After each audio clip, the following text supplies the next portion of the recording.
Ana Matilde Gómez, ex procuradora de la Nación, porque empieza la cuenta regresiva para esta esperada audiencia que ha sido calificado como el caso de corrupción más grave reportado en la historia del país.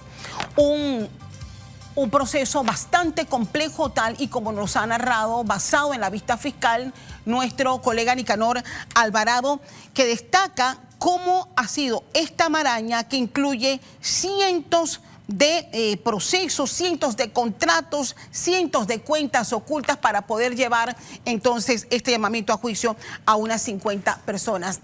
Ana Matilde, un placer tenerle con nosotros y las expectativas de esta audiencia que debe iniciar a las 9 de la mañana del próximo lunes. Gracias, Castalia. Muy buenos días a todos los televidentes y a ti. Gracias por esta oportunidad. Mira, en efecto, hay una alta expectativa porque pareciera que a pesar de la dilación que ha habido para llevar a cabo el proceso, esta audiencia preliminar, lo importante ahora resaltar es que la audiencia preliminar ocurre en un momento en el que ya todo el mundo está notificado. Las partes están notificadas y hay cosas en el camino que se esclarecieron en otras latitudes que permiten demandar de la justicia panameña una acción contundente, porque ya no se puede hablar en Panamá de persecución política en el caso de Odebrecht, en ninguno, pero en este particularmente, ya no se puede alegar el cinismo de hablar de donaciones de campaña o hablar de que se le está persiguiendo, que es porque no se quiere dejar que alguien corra en las elecciones. Todo eso está disipado. Eso le impone a la justicia, al juez de la causa, una fuerza arrolladora que es la de la verdad. La verdad ya ha sido contundente en otros países donde ha habido condenas, pero está otra todavía mucho más fuerte, que es la de la confesión de los hijos del expresidente Martinelli respecto a la trama de corrupción que constituyó Odebrecht. Odebrecht llega a Panamá en el gobierno del señor Martín Torrijos y Odebrecht descubre rápidamente que en Panamá, igual que en América Latina, donde él ya tenía obras en construcción, había funcionarios proclives, que eran propensos, que eran facilitos para el dinero fácil, que eran ligeritos para el dinero fácil.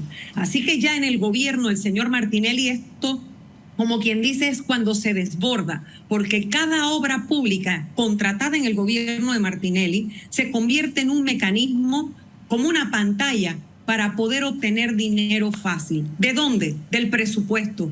¿Cómo llega? Del que pagamos todos los impuestos. Cada vez que cualquier ciudadano va a un supermercado, una tienda y paga el 7%, está pagando un impuesto. Y ese impuesto va al presupuesto. Sí. Y del presupuesto es que se sacan las obras públicas. Así que esto nos afectó a todos. Ana Matilde, ha sido un proceso largo, tedioso, en que incluso a los medios de comunicación se le ha hecho muy difícil por la reserva del sumario, porque este proceso incluye también acuerdos de quienes colaboraron con la investigación. Sin embargo, como usted manifiesta, hay una gran expectativa, y no solamente en Panamá, sino a nivel internacional, que están muy pendientes de los mensajes de certeza del castigo que envíen nuestro sistema de justicia. ¿Cuán complejo ha sido y cómo evalúa usted el trabajo que ha hecho el Ministerio Público hasta este momento? Mira, yo creo que es un buen trabajo. Ahí están probadas las cosas. El expediente está completo. El expediente tiene elementos que son muy fuertes en materia probatoria. ¿Cuáles son? Los acuerdos de colaboración eficaz, que son las personas que están dentro del proceso, ¿verdad? Y han contribuido a identificar la trama de corrupción, cómo se dio, que son personas que pueden haber sido testigos, no necesariamente están implicados desde el punto de vista de culpabilidad, de algún grado de responsabilidad, pero también están personas que rápidamente aceptaron o confesaron, vamos a decir rápidamente, es una forma coloquial de decirlo, pero que ya han aceptado, ¿verdad? Porque lo que le mostró el Ministerio Público era tan evidente contra ellos, era tan fuerte, que rápidamente quisieron pasar a la pena, que es un mecanismo que se permite en el procedimiento panameño. Entonces ellos, admitiendo su culpa, tuvieron que confesar con quiénes participaron y en qué forma participaron.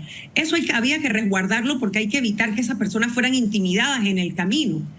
Esos testimonios están allí, esos acuerdos de pena. O sea, hay personas, creo que aproximadamente 8, que ya están cumpliendo condena, tienen una condena fijada por su participación en Odebrecht. Entonces, dejémonos de cualquier tontería en el camino, quitar todos los eufemismos, las simplicidades. Este es un caso muy complejo, que está bien elaborado, que el delito está probado y que eso es lo que ahora va a calificar un juez en esta fase preliminar, porque este es un caso que se está viendo con el sistema mixto, el sistema anterior. Enfocándonos... Perdón. Sí, enfocándonos en las figuras de los dos hijos del exmandatario detenido y cumpliendo penas tras su confesión en los Estados Unidos, ¿cómo se maneja en términos legales esto? Escuchábamos a su abogado señalando que no puede haber doble juzgamiento. La gran pregunta para los que no conocemos el manejo del derecho penal es si pueden o no ser juzgados a pesar de que ya están cumpliendo una condena tras su confesión de cobro de coimas por parte de Odebrecht en los Estados Unidos. La gran posibilidad que hay en esto es que hay un concurso de delitos, es decir, con la acción que cometieron de aprovecharse de cada obra pública con testaferros e intermediarios para, entre Odebrecht y sus emisarios y los servidores públicos, hacerse del dinero y utilizar cuentas de empresas fantasmas o empresas pantalla, o sea, empresas que no existen solo de nombre o empresas que existiendo, por ejemplo, por delante son un bar y por detrás se dedican a lavar dinero, por decir un ejemplo, o puede ser cualquier tienda de cualquier cosa, un salón de belleza, una sala de masaje, cualquier cosa, una empresa pantalla. Pues todas estas acciones puede traer un concurso de delitos, es decir, pueden ocurrir diferentes tipos o modalidades delictivas y habría que ver, y eso es lo que el Ministerio Público nos podrá develar, es lo que estamos esperando también, la alta expectativa de cómo pueden incorporar, si lo hicieron o si les fue posible, incorporar parte de lo que se develó en las confesiones de los hijos del señor Martinelli en los Estados Unidos, donde están condenados y cumpliendo su pena, y también de qué manera los pueden atar por otros delitos que no hayan sido juzgados allá, pero que fueron parte de la gran trama de corrupción. Todo eso lo vamos a conocer en el proceso.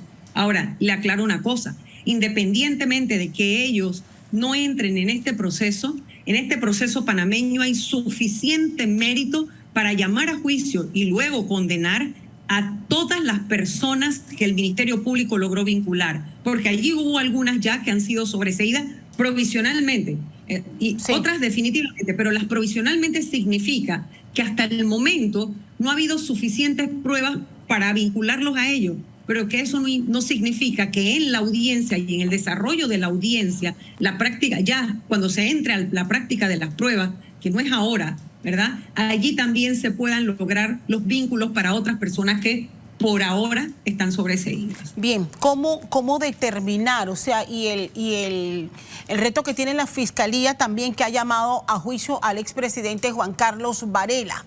Hablemos del caso específico de Juan Carlos Varela, que señala que recibió donaciones. O sea, mira, eso es un cinismo. Eso es un cinismo, Castalia. No puede ser que para el presidente Varela es corrupción. Para el presidente Martinelli. Para el presidente Martinelli y que para el presidente Varela, en un gobierno que le fue inmediatamente posterior, cuando ya se sabía que había desvío de muchos fondos, porque ya había suficientes voces advirtiendo, no solo porque en otros países de América Latina se estaba descubriendo la trama Odebrecht, sino porque también en Panamá había suficientes profesionales advirtiendo de los sobrecostos de las obras, la cantidad, o sea, el sobreprecio de cada una de ellas y la carga fiscal. Y usted recordará que en ese momento yo era diputada de la República y se le insistió, se le explicó, en la Asamblea se le dijo al presidente Varela que había que cambiar la ley de contrataciones públicas. Usted sabe que yo presenté el proyecto de ley para que se cambiara precisamente para que no siguiéramos contratando con una empresa que tenía una carga fiscal enorme para el país, lo cual era un gran peligro, un riesgo por tener, como dice el panameño, todos los huevos en la misma canasta. No, era un peligro terrible. ¿Y cómo era posible que hubiera la ingenuidad de alguien aquí de pensar que Odebrecht en América Latina todas sus obras las contrató con coimas y con corrupción y que en Panamá iba a ser un angelito? ¿Qué ingenuidad es esa? Es imposible, es una doble moral. llamarle donación para uno y llamarle corrupción al otro. Puede que sea una modalidad delictiva diferente. Por ahí escuché al abogado diciendo, bueno, es que él no era servidor público. Sí, pero es que para el blanqueo de capital, para el lavado de activos, usted no necesita ser servidor público. Basta que el delito precedente sea uno de los que está en el listado, y la corrupción lo es. Y el caso de corrupción está plenamente probado.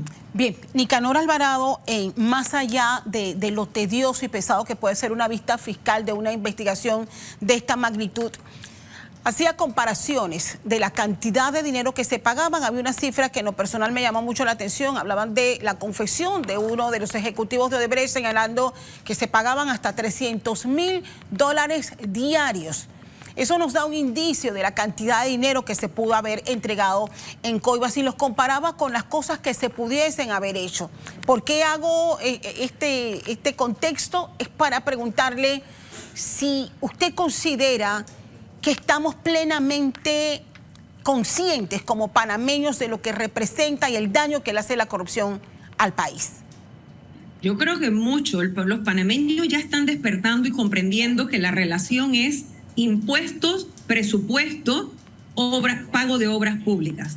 Esa relación antes costaba mucho hacerla, y porque la gente tal vez había un segmento de la población que decía, eso a mí no me importa, porque a mí, ¿en qué me afecta? Bueno, sí nos afecta, porque si tu hijo no tiene medicinas a tiempo, no tiene atención de salud, no tiene un buen centro de salud cercano, si tú no tienes una buena carretera, si tú no tienes una buena escuela, si tú no tienes en aquellas obras que el Estado debe facilitar, que debe construir, y después comprendes que cada vez que el Estado le paga a un contratista, no le paga del bolsillo de ningún presidente, y que los contratistas, cuando exceden los precios, la plata que están devolviendo en coima, le da la vuelta porque es la misma plata con la que se le está pagando. No crean que Odebrecht pagaba de un dinero que él tenía allí guardado para coimear. Era el propio dinero en el sobreprecio. Eso es imperdonable para alguien que va al servicio público. Una persona que llega a un puesto público y a partir de allí empieza a lucrar y se da cuenta que a través de las obras que necesita la población, las obras públicas que se necesitan, se convierten en instrumentos para coimear y enriquecer a un montón de sinvergüenzas, delincuentes, porque todos esos que cobraron de Odebrecht, todos son unos delincuentes, no importa cómo se quieran disfrazar. Lo malo es que la política panameña recicla, y entonces hace que uno se le olvide, pero no podemos olvidar. En el caso de Odebrecht, no se puede olvidar lo que ha ocurrido con los dineros públicos. Hablemos de la certeza del castigo y lo que espera el panameño. Cuando usted le pregunta a un ciudadano, profesional, estudiante, obrero, dicen, eso no va a quedar en nada. No hay confianza en el sistema de justicia. Hablemos de la confianza que se espera y los resultados con certeza de castigo que se espera por parte del sistema de justicia. Una enorme presión sobre el sistema de administración de justicia y una alta demanda de resultados. A ver, el pueblo panameño tiene en este momento su única tal vez como quien dice la salvación de esta impunidad, cerrarle el espacio a la impunidad, que somos el único país que no ha condenado, o sea, hay unos acuerdos de pena, pero que no ha tenido visiblemente una acción contundente de la justicia. Y esa es la razón por la que nos señalan en los organismos internacionales, porque nosotros nos hemos acostumbrado a hablar de que tenemos leyes probadas y leyes aprobadas y leyes aprobadas, y eso es verdad. Pero a la hora de la contundencia del castigo, de que haya realmente una condena en firme, nos dejamos meter toda esa serie de subterfugios y de certificados médicos y de todas esas dilaciones que ya no caben aquí. Que ya no caben, y eso es lo que estamos esperando de los jueces en este momento, la juez de esta causa. En este caso, la justicia tiene un peso sobre sus hombros de rescatar la credibilidad del sistema para poder cerrar los espacios de impunidad en el país. Es el peso enorme y toda la expectativa que tenemos sobre la justicia. Ya no hay juez que pueda alegar de desconocimiento. Aquí hay hechos demasiado públicos de aquellos a quienes la ley, situaciones a quienes la ley les otorga un grado de notoriedad por lo público que han sido, que no hay juez que no pueda entender que perfecto, tiene que fallar en base a la prueba que tiene en el expediente, sí, pero no puede alegar el desconocimiento de la trama de corrupción, claro, y la forma en que se movieron los dineros en los sistemas bancarios, porque aquí es importante también, y permítame esta parte, Castalia, porque Panamá se da muchos golpes de pecho por su sistema financiero.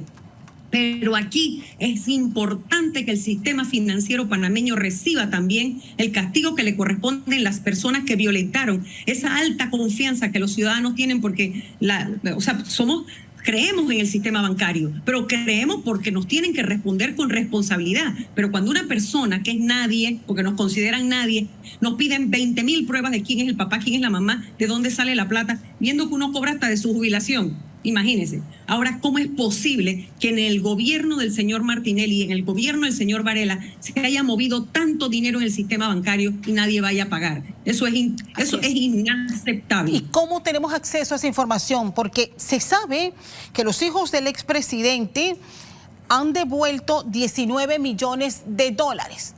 Pero lo sabemos porque la información la hace pública la justicia en los Estados Unidos. Sin embargo, acá, tomando en cuenta que se ha sobreseído provisionalmente a 21 personas y definitivamente a 8, incluye acuerdos de pena, pero no sabemos qué confesaron, en qué banco fueron depositados sus dineros, a quién se lo entregaron, cuánto recibieron o cuánto habrán devuelto. Castalia, pero los fiscales sí lo saben. Los fiscales sí lo saben y la juez lo va a saber. Y esa es la responsabilidad que ellos tienen. Nosotros lo vamos a conocer eventualmente. Todo eso va a ser público. Cuando ya se libere todo este velo de protección que hay en el propio sistema, todo eso se va a conocer. Pero ahora los fiscales lo saben y se lo tienen que demostrar. La juez ahorita solamente tiene que calificar la investigación. Decir que hay un hecho probado y las vinculaciones probables de las personas con ese hecho, para inmediatamente hacer un llamamiento a juicio y que vayamos a una audiencia plenaria en donde todo se va a conocer. Así que este paso es importante. Esa audiencia es pública. Precisamente se le iba a preguntar su opinión. Esta audiencia va a ser transmitida por TVN a través de nuestros sitios web, de YouTube y también a través de TV Max para conocer los detalles. Sin embargo, ¿qué importancia tiene de que los panameños tengan acceso a escuchar una vista fiscal tan compleja como la que se va a empezar a conocer a partir del lunes? La importancia que tiene para el ciudadano es que se puede convertir en un fiscalizador de la cosa pública en la medida que aprende y conoce las tramas y las implicaciones de los actos de corrupción, porque es a través de la investigación que se develan no solo los actores, sino también los mecanismos. Y muchas veces a las personas les cuesta creer, dice, pero eso ¿cómo puede ser posible? Bueno, escuchando una audiencia como esta, estar pendiente de la trama de corrupción que significó el caso de Brecht, es como el ciudadano puede aprender a fiscalizar los dineros que él aporta al Estado y que es el dinero que le han robado al pueblo panameño a través de los impuestos y del presupuesto destinado para pagar obras con sobreprecio. Quiero agradecerle a Ana Matilde Gómez, ex procuradora general de la Nación, por acompañarnos en este análisis previo a esta esperada audiencia por casos de corrupción de coimas pagadas por Odebrecht.